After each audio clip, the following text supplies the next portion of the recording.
My name is Angela Matthews, and what I'm about to share with you is something I never thought I would experience, something that changed my life forever. It happened on October 7, 2022, a date I will never forget. I was just living my life like anyone else, working hard and taking care of my family. At the time, I was a home health aide, caring for elderly patients who couldn't manage on their own. I always believed in God, I prayed, I went to church, and I tried my best to live a good life, but nothing could have prepared me for what happened the day I died. I remember that morning clearly. It started off like any other. I woke up early, made myself a cup of coffee, and spent a few moments reading my Bible before heading out for work. The day itself seemed ordinary. I visited my first patient, Mrs. Jenkins, who always loved to tell me stories about her younger days. I smiled and listened like I always did, not realizing those quiet moments would be the last bit of normalcy I'd experience for a long time. Later that evening, I stopped at the grocery store to pick up some bread my daughter had asked for. As I drove home, it started to rain. I wasn't worried, I'd driven in the rain plenty of times before. But that night was different. Out of nowhere, I saw headlights cutting through the darkness, blinding me. Before I could react, a truck skidded across the road and slammed straight into my car. The impact was violent, metal crushed, glass shattered, and for a moment, everything went black. I didn't feel pain, I didn't feel anything at all. It was as if I had been pulled out of my body. Suddenly, I was floating above the wreckage, watching as paramedics rushed to my side. I could see my own body, motionless and lifeless inside the crushed car. The rain was still falling, but somehow, everything seemed quieter, almost peaceful. Then, I saw someone I hadn't seen in years, my grandmother, who had passed away when I was a teenager. She stood there near the ambulance, watching me with a look of peace on her face. I knew right then. I was dead. "Angela, come," I heard a voice say. It wasn't loud, yet it filled every part of me, warm, powerful, and filled with love. I knew immediately who it was, Jesus. I was drawn toward a brilliant light, one that wasn't just bright, but alive. The moment I stepped into it, I felt everything, every fear, every burden, melt away. All I could feel was peace, love, and a sense of belonging that I can't even describe. Then I saw him, Jesus himself, standing before me. His presence was overwhelming, yet comforting at the same time. His face was unlike anything I'd ever seen, full of love but also sorrow, like he carried the weight of the world in his eyes. "Come, Angela," he said again. "There's something you must see." Jesus reached out his hand, and the moment his fingers touched mine, I felt a wave of warmth wash over me. It wasn't just a feeling, it was like love itself pouring into my very soul.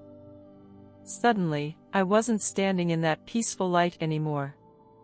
Instead, I was somewhere else, a place that looked like a city, but something about it felt wrong. People were walking the streets, but no one was talking to each other. They moved like they were on autopilot, their eyes empty and glued to strange glowing devices implanted beneath their skin. Families sat together in restaurants, but instead of laughing or talking, they stared blankly into the air, as if something invisible had captured their attention. It felt cold, lifeless, like everyone was disconnected from one another, even though they were standing side by side. Confused, I turned to Jesus and asked him what I was seeing. His face was full of sorrow as he explained. "This is what comes next," he said softly. He told me that the world was being deceived, that people were embracing this technology, believing it was for their benefit, when in truth, it was a spiritual chain. These implants, he revealed, weren't just physical devices, they were a way for darkness to control people's hearts and minds. I watched as pastors stood in churches, preaching to their congregations and encouraging them to accept these implants as part of God's plan, telling people it was a blessing meant to make life easier and safer. I saw Christians accepting these devices without question, trusting the wisdom of the world rather than seeking God's guidance. My heart broke as I realized they couldn't see the truth. I turned to Jesus with tears in my eyes and asked, "Lord, why don't they see what's happening?" His answer cut through me like a blade. "Because they do not ask me," he said. "They trust the world's wisdom over mine." I wanted to scream, to run into the streets and shake these people awake, but I couldn't. I was only a witness, seeing what Jesus needed me to understand. Then Jesus placed his hand on my shoulder, his expression serious yet full of love. "Come, Angela," he said. "There's more you must see." The vision shifted again, and this time I found myself standing in what looked like an ordinary town square. People of all races and backgrounds were walking around, going about their lives. But as I watched closely, I began to notice something deeper, something I hadn't seen before. There was a heavy weight on the hearts of the people around me, a tension that seemed to hang in the air. Black people moved with a quiet anger, carrying pain and resentment that seemed to run deeper than their own experiences. It was as if they had inherited wounds from generations before them. At the same time, I saw white people burdened by something different, a sense of shame, confusion, and guilt. Some of them seemed desperate to prove they weren't part of the hatred that had hurt others, while others walked through life feeling like they were being judged for things they hadn't done. I turned to Jesus, troubled by what I was seeing. "Why is there so much pain?" I asked. Jesus looked at me with sadness in his eyes. "Because they have been deceived," he said. Then, he showed me something that shook me to my core. I saw dark forces, wicked, shadowy beings, whispering lies into the hearts and minds of both groups. For black people, the enemy whispered, "You are not valued. They will always see you as less. Don't forgive, hold on to your anger." For white people, the whispers said, "You are guilty. You are responsible for the pain of the past. No matter what you do, you can never make it right." I watched in horror as these lies twisted their way into people's hearts, growing like roots and spreading bitterness, resentment, and fear. The enemy wanted them to believe they were each other's enemies, to keep them angry, divided, and blind to the truth. "Lord," I cried out, "why are they believing these lies?" Jesus' voice was filled with love, yet firm. "Because they do not see what I see," he said. "They are all my children, but the enemy has convinced them that they are enemies. The darkness uses their wounds to keep them divided, to keep them distracted from the real battle." Tears filled my eyes as I looked at the chains I now saw wrapped around so many people, chains made not of metal, but of fear, anger, and guilt. Jesus knelt beside me and placed his hand on mine. "The enemy uses history to keep them blind," he said. "But I came to set them free."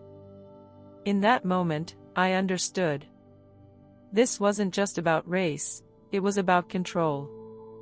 The enemy didn't care about skin color, he cared about keeping people trapped in bitterness, rage, and confusion. As long as people believed the lies, they would never see the true enemy, the one working behind the scenes to poison their hearts. "Lord, what can I do?" I asked, my voice breaking. Jesus looked at me with gentle but serious eyes. "Tell them the truth," he said. "Some will listen, some will not. But the truth must be spoken." The scene shifted again, and this time I found myself in a place unlike anything I had seen before. It wasn't the city, and it wasn't the streets filled with division, it was something far more powerful. I stood in what felt like a great hall, yet it wasn't made of stone or wood. The space seemed endless, glowing with a soft golden light that filled the air with warmth and peace. But what stood out most were the souls, countless souls, shining like stars. They weren't physical bodies, but beings of light, full of purpose and potential. I stared in awe, unsure of what I was seeing. "Who are they?" I asked. "These are the ones yet to be born," Jesus said. "Each one has been created with purpose, sent to bring light into the world. Each one is equipped with gifts designed to fulfill their calling." As I looked closer, I realized each soul radiated a unique glow. Some burned brightly, while others flickered like candles in the wind. Then I saw something that broke my heart. As these souls entered the world, I witnessed a terrible pattern. The moment they were born, the enemy began his work, whispering lies, planting seeds of doubt, and filling their lives with distractions. Some of these souls were born into loving families who helped nurture their purpose. But many were sent into broken homes, surrounded by pain, abuse, or neglect. Some fell into addiction, others chased money, power, or status, believing that's where their worth was found. I watched as the enemy twisted their minds, convincing them that they were never enough, that their lives had no real meaning. "Lord, why?" I asked, my voice trembling. "Why does the enemy work so hard to destroy them?" "Because they were created for greatness," Jesus answered. "The enemy knows what they are capable of, and he will do anything to keep them from fulfilling their purpose." I couldn't hold back my tears. I had never realized how much of life's pain and confusion was part of a greater plan, a plan designed to keep people from stepping into what God had created them to be.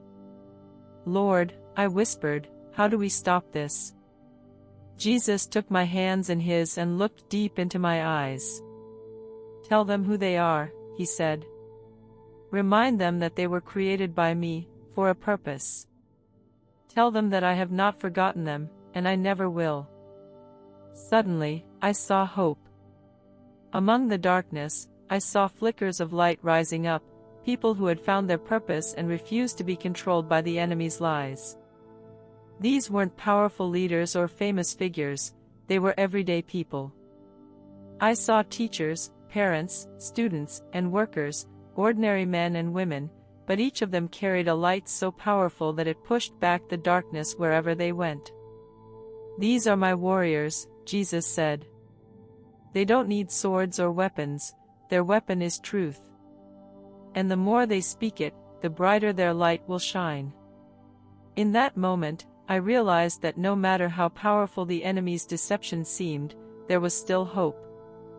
As long as people were willing to stand in truth, to speak love, forgiveness, and purpose, the chains that had trapped so many could be broken. "Go," Jesus said. "Tell them what you've seen." In an instant, I was back in that warm, glowing light, the place where I had first met Jesus.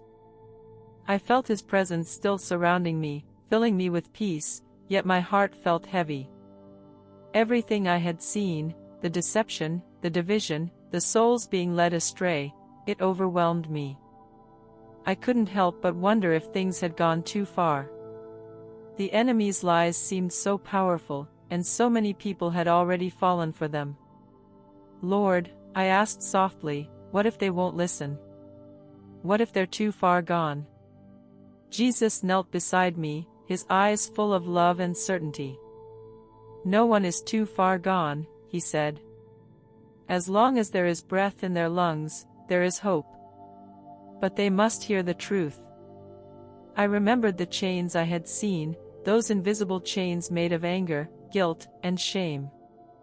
They had looked so strong, but now I understood they could be broken. "The truth," Jesus had said. "The truth is the key." Then he showed me something that filled me with hope. I saw people breaking free from those chains. Some of them had once been lost, drowning in bitterness, confusion, and despair, but something changed. They heard the truth, and it awakened something inside of them. Some were people who had spent years believing they weren't good enough, that they were unworthy of love. Others had spent their lives full of hatred and anger, convinced they had no choice but to carry that pain. But when they heard the truth, that they were loved, that they were created with purpose, that Jesus had never forgotten them, their chains began to break. I saw families being restored, friendships mended, and hearts that had been hardened by pain beginning to soften. The light inside these people grew stronger, and they began to share that light with others. They didn't preach from stages or shout on street corners, they simply loved, forgave, and spoke the truth whenever they had the chance. This is how the world will change, Jesus said. One heart at a time. Before I could say another word, I felt myself being pulled away from the light. The warmth began to fade, and I knew I was being sent back. Tell them, Angela, Jesus' voice echoed as everything around me grew dark. Tell them that I love them, and that I am coming soon. The next thing I knew, I was gasping for air. I was back in my body, lying in a hospital bed with tubes connected to me and the sound of machines beeping around me. A nurse rushed to my side, and I realized I had survived the accident. But I knew I couldn't just go back to life as if nothing had happened. I had seen too much, and I knew what I had to do. That's why I'm sharing this with you today. I don't know who you are or what you're going through, but I do know this: you are loved, you are valued, and you were created for a purpose. The enemy will try to convince you that you're worthless, that your pain defines you, or that your mistakes are too great to be forgiven, but those are lies. Jesus sees you. He knows you. And no matter how far you feel from Him, He has never stopped reaching for you. If you're feeling lost, if you're carrying anger, guilt, or shame, I'm here to tell you that you don't have to live that way anymore.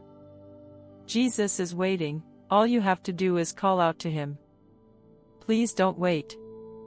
Don't let the lies keep you trapped. You are more than what the world tells you, you are a child of God, and He's calling you home. If this message touched your heart, please share it with someone who needs to hear it. Consider subscribing to this channel for more testimonies like this one, and if you're ready to surrender your life to Jesus, don't be afraid, He's waiting with open arms. Thank you for listening, and God bless you.